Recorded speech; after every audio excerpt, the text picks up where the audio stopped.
நான் ஃப்ரைடே வந்து மீட் பண்றேன். நேர்லயே வந்து பாக்குறேன். பை. ஹாய் சுரேஷ். ஹாய். நான் விஸ்வாவோட ஃப்ரெண்ட் முரளி. என்ன தெரியலையா? Hi Murali. How are you? எப்படி இருக்கீங்க? நான் நல்லா இருக்கேன். அம்மா நீங்க ஏன் ஹாஸ்பிட்டலுக்கு வரவே இல்ல? ஹாஸ்பிட்டலுக்கா? எதுக்கு? என்ன சுரேஷ் உங்களுக்கு விஷயமே தெரியாதா? என்ன விஷயம்? என்னாச்சு? விஸ்வா வைஃபை யாரோ வழிமறிச்சு அடிச்சிட்டாங்க. அதுல உங்களுக்கு சிவியரா அடிபட்டு அசோக் ஹாஸ்பிட்டல்ல அட்மிட் பண்ணிருக்காங்க. ஐயோ, நந்தினி உயிருக்கு ஒன்றும் ஆபத்து இல்லையே? கடவுள் பண்ணிட்டுல எந்த ஆபத்தும் இல்ல. ஆனா அந்த ரவுடிங் அடிச்ச அடியில நந்தினிக்கு மட்டும் ஏதாவது ஆயிருந்ததுன்னா நினைச்சு பார்க்கவே பயமா இருக்கு. என்ன சொல்றீங்க? நந்தினிய ரவுடி பசங்க அடிச்சாங்களா? ஆமா சுரேஷ், நந்தினி ஏதோ அவசர வேலையா ஆட்டோல போயிருக்காங்க. போற வழியில இந்த ரவுடி பசங்க அவங்கள வழிமறிச்சு தகராறு பண்ணி அடிச்சிருக்காங்க.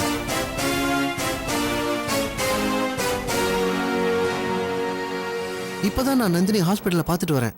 இன்னும் அவங்க கண்முழிக்க கூட இல்ல. நந்தினி அடிச்ச ரவுடி பசங்க யாருன்னு அடையாளம் தெரிஞ்சதா?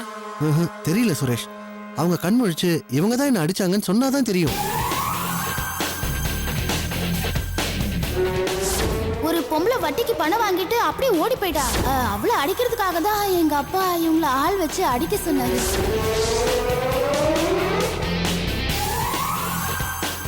என்ன சுரேஷ் யோசிக்கிறீங்க? நந்தினிக்கு இந்த மாதிரி ஆகும் நான் கொஞ்சம் கூட எதிர்பார்க்கல. அவங்க சீக்கிரமே குணமாக்கி வரணும்னு நம்ம எல்லாரும் கடவுளை வேண்டிப்போம். சரி, அப்ப நான் கிளம்புறேன் சுரேஷ். பாய்.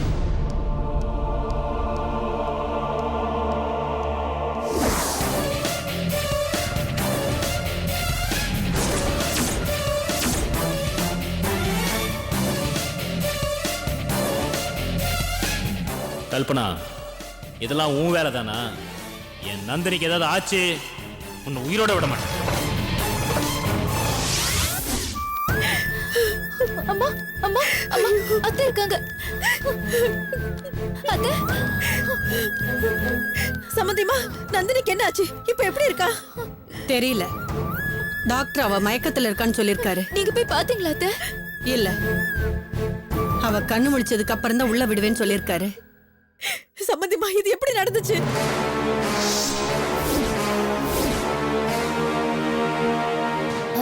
அக்கா ஆட்டோல போயிட்டு இருந்திருக்காங்க. திடீர்னு 4-5 ரவுடி பசங்க ஆட்டோவை மடக்கி டிரைவர் கிட்ட தகராறு பண்ணிருக்காங்க. அப்ப அக்கா இறங்கி நியாயத்தை கேட்டிருக்காங்க. அதுக்கு அந்த ரவுடி பசங்க அக்காவை அடிச்சு போட்டானுங்களாம். அப்புறம் அந்த டிரைவர் தான் அக்காவை கொண்டு வந்து இந்த ஹாஸ்பிட்டல்ல சேர்த்திருக்காரு. அந்த டிரைவர் யாருன்னு தெரியல. நல்லா இருக்கணும், நம்ம பிள்ளைய பத்திரமா கொண்டு வந்து சேர்ங்க. அண்ணி அண்ணி, நந்தினி எங்கேயோ ஆட்டோல போகும்போது ஏதோ அடிபட்டுடுச்சுன்னு கல்பனா போன் பண்ணி சொன்னா. ஆட்டோல எங்க போனா? தாம்பரத்துக்கு போயிருக்கா. தாம்பரத்துக்கா? அவ எதுக்கு அங்க தனியா போனான்னு தெரியலையே. உங்களுக்கே தெரியலனா எங்களுக்கு எப்படி தெரியும்? பக்கத்துல இருக்கிற கோயிலுக்கு போறேன்னு தான் சொல்லிட்டு போனா. அதுக்கப்புறம் நீங்களே புரிஞ்சுக்கங்க. கோயிலுக்கு போனவ எப்படி தாம்பரத்துக்கு போயிருப்பா?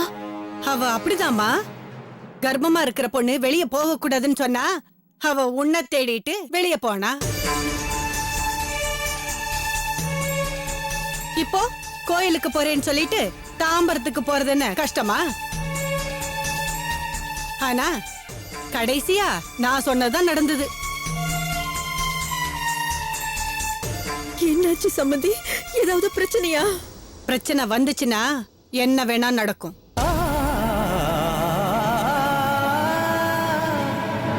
என்ன சொல்றீங்கன்னு புரியல சம்மந்தி. சம்மந்தி சம்மந்தின்னு சொல்றீங்களே, அந்த உறவுக்கு அர்த்தம் இல்லாம போயிடும்.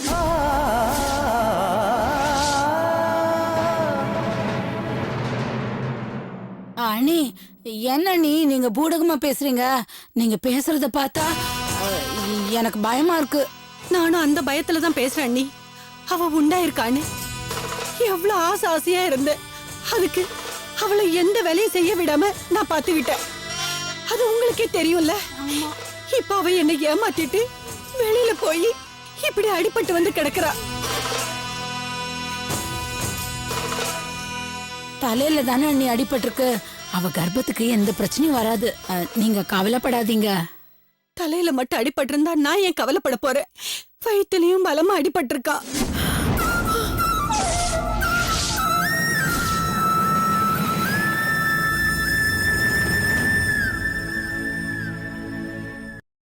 டாக்டரே கருவு கலைஞ்சிருமோன்னு சந்தேகப்படுறாரு.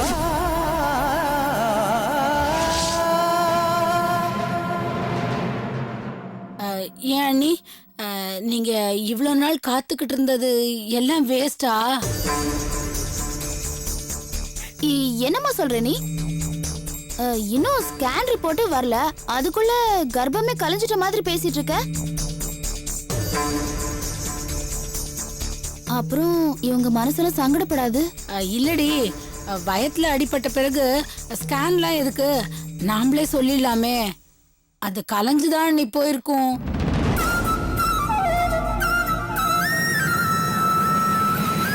அண்ணி, கடவுள் உங்களை இப்படி சோதிச்சிட்டாரு அண்ணி. இத பாருங்க, கர்ப்பம் மட்டும் கலைஞ்சது நீங்களா கொண்டு போய் வச்சுக்கங்க, எங்களுக்கு வேண்டவே வேண்டாம்.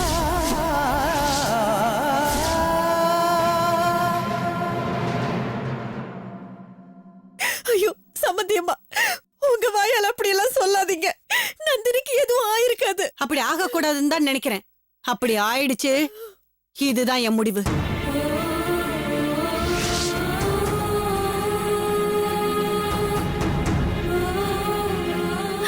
அத்தை, வேண்டாம் அத்தை, அதெல்லாம் அப்புறம் பேசிக்கலாம். அப்படியா?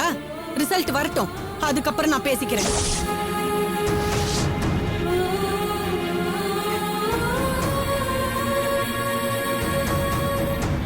நான் ஒன்னும் பைத்தியக்காரி இல்ல. நான் அவளை பார்த்து பார்த்து தானே வச்சுக்கிட்டேன். அவ என் பேச்சை கேட்க கூடாதுன்னு இருந்தா நான் இப்படி பொறுத்துக்கிறது.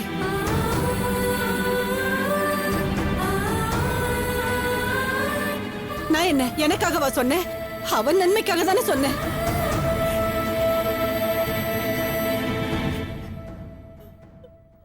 நல்லது நடந்துச்சு, அவ தப்பிச்சா. கெட்டது நடந்துச்சு, நான் என்ன செய்வேன்னு எனக்கே தெரியாது.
என்ன சுரேஷ், அப்படி என்ன அவசரம்? ஏன் திடீர்னு கால் பண்ணி மீட் பண்ணுன்னு சொன்ன? யார் அடிக்கிறதுக்காக அந்த ரவுடிங்களுக்கு பணம் கொடுத்த?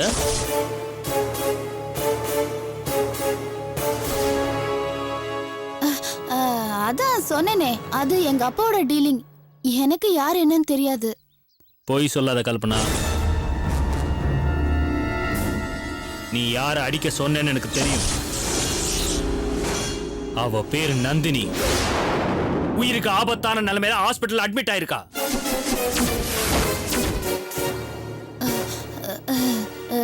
நீ என்ன சொல்ற? எந்த நந்தினி? எந்த நந்தினியா? உனக்கு தெரியாது? எனக்கு எப்படி தெரியும்? நீ என்ன உளர்ற? நான் உளரல, உண்மைய சொல்றேன். என் நந்தினிய நீ தான் ஆள் வச்சு அடிச்சிருக்க.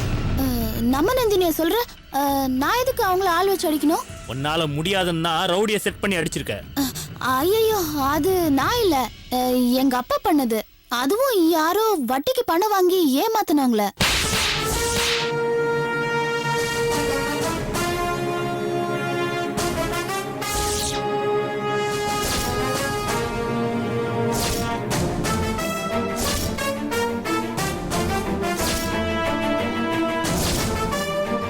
யார்கிட்ட கதை விடுற? நான் எல்லாத்தையும் விசாரிச்சுட்டு தான் வந்திருக்கேன். அவனுங்க நீ செட் பண்ண ஆளுங்க. சொல்லு, எதுக்கு எதுக்கு நந்தினி ஆள் வச்சு அடிச்ச?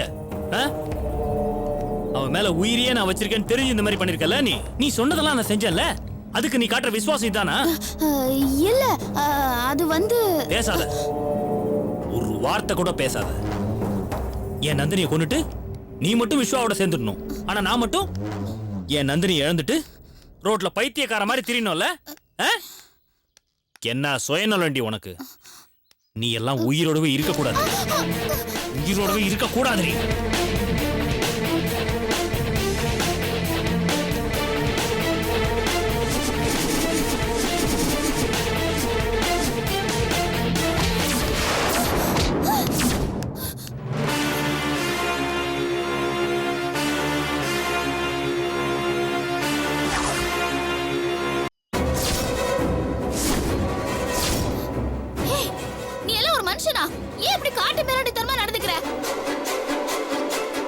நீ என் நந்தினியை கொலை பண்ண பாப்ப, நான் பார்த்துட்டு சும்மா இருக்கணுமா? வாயை மூடு. மறுபடியும் நான் சொல்றேன், நான் அவளை கொல்றதுக்காக ஏற்பாடு பண்ணல. இவ்ளோ பேசுறியே, தினம் தினம் அவளை டார்ச்சர் பண்ணி கொஞ்சம் கொஞ்சமா கொன்னியே, அது மட்டும் தப்பு இல்லையா? அது நான் அவன் மேல வச்சிருந்த காதலுக்காக செஞ்சேன். அவன் மனசை என் பக்கம் மாத்தணுங்கிறதுக்காக பண்ணது. அதுக்காக நீ அவளை கொலை பண்ணணும்னு பாப்பியா? அப்படியே நான் செஞ்சாலும் அது காரணம் நீதான். நானா? ஆமா, நீதான். உன்கிட்ட எவ்வளவு பெரிய ஆதாரத்தை கொடுத்த. அந்த மொபைல்ல இருக்கிற போட்டோவை காட்டி நந்தினியை பிளாக்மெயில் பண்ணி உன் வழிக்கு கொண்டு வந்திருந்தா இப்ப இந்த பிரச்சனையே வந்திருக்காது. அதை விட்டுட்டு ஏமாந்து அந்த ஆதாரத்தை எல்லாம் டெலீட் பண்ணிட்டு அவகிட்ட வாக்குமூலத்தை கொடுத்துட்டு வந்து நின்னல. அதனால எனக்கு வேற வழியே தெரியல. அதுக்காக நீ அவளை கொன்னுடுவியா? இது சரிப்பட்டு வராது. நந்தினி எனக்கு கிடைக்கிறாளோ இல்லையோ, ஆனா உயிரோட இருக்காங்கிற நினைப்போட நான் வாழ்ந்துட்டு போறேன். இல்லையா செத்து தொலைறேன். ஆனா நந்தினியை நான் சாக விட மாட்டேன். போறேன். இப்பவே ஹாஸ்பிட்டலுக்கு போய் விஸ்வா கிட்ட எல்லா உண்மையை சொல்லி அவன் காலில் விழுந்து மன்னிப்பு கேட்கிறேன்.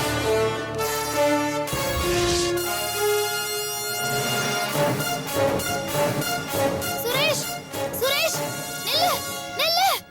ஹே, அப்போ உனக்கு நந்தினி வேணாம், அப்படிதானே? யார் சொன்னது? இந்த விஷயத்தெல்லாம் நீ விஸ்வா மாமா கிட்ட போய் சொன்ன, அப்புறம் கடைசி வரைக்கும் நந்தினி உனக்கு கிடைக்க மாட்டா. நந்தினியை கொல்ற அளவுக்கு துணிச்சிட்டியே, இதுக்கு மேல நான் எப்படி பொறுமையா இருக்க முடியும்? ஐயோ சுரேஷ், ஒரு விஷயத்தை நல்லா புரிஞ்சுக்க. அவளை கொலை பண்ண நான் முயற்சி பண்ணவே இல்ல. ஏன் இப்படி பொய் சொல்ற? ஐயோ, பொய் இல்ல, உண்மை. நான் கொல்ல பார்த்தது அவ வயித்துல இருக்கிற குழந்தையதான், நந்தினி இல்ல. அவ வயித்துல இருக்கிற குழந்தை செத்து போனா அவளை எங்க அத்தை அவங்க அம்மா வீட்டுக்கு துரத்திடுவாங்க. அதுக்கப்புறம் அவ நிர்கதியா நிப்பா. நீ அவளை ஈஸியா மடக்கிடலாம். நானும் என் மாமாவை அடைஞ்சிடுவேன். இதுதான் என்னோட ஒரிஜினல் பிளான். அதுல ஒரு சின்ன தப்பு நடந்து நந்தினிக்கு அடிபட்டுருச்சு. அவ எப்படியும் பொழைச்சுப்பா. ஆனா அவ வயித்துல இருக்கிற குழந்தை மட்டும் பொழைக்கவே கூடாது. அப்பதான் உனக்கு நந்தினியும் எனக்கு என் மாமாவும் கிடைப்பாங்க. அப்போ உண்மையிலேயே நீ நந்தினிய கொலை பண்ணலாம் ட்ரை பண்ணல? ஐயோ, சத்தியமா நான் அவளை கொல்ல முயற்சி பண்ணல. அவளை கொல்றதுனால எனக்கு எந்த லாபமும் இல்ல. இன்ஃபேக்ட் எனக்கு ஆபத்து தான் அதிகம்.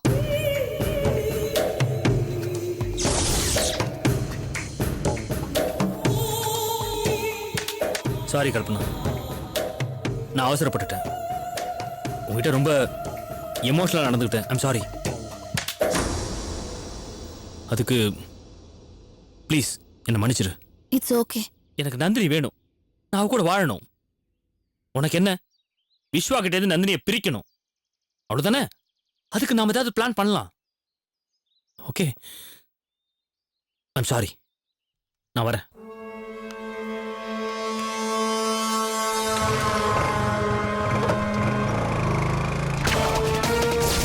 போடா போ. இந்த தடவை அவ மிஸ் ஆயிட்டா. அடுத்த தடவை அவளை மட்டும் இல்ல, உன்னையும் சேர்த்து தீர்த்து கட்டுறேன். வாழும்போது தான் ஒன்னா வாழல, போகும்போதாவது ஒன்னா போங்க. மென்டல். கழுத்து நடிச்சு என்னையா கொல்ல பார்த்த? உன் சாவு என் கையில தான்டா.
அம்மா தாயே, என் பொண்ணு நந்தினிக்கும் அவ வயித்துல வளர குழந்தைக்கும் எதுவும் ஆயிடக்கூடாதுமா. நீதான் காப்பாத்தணும்.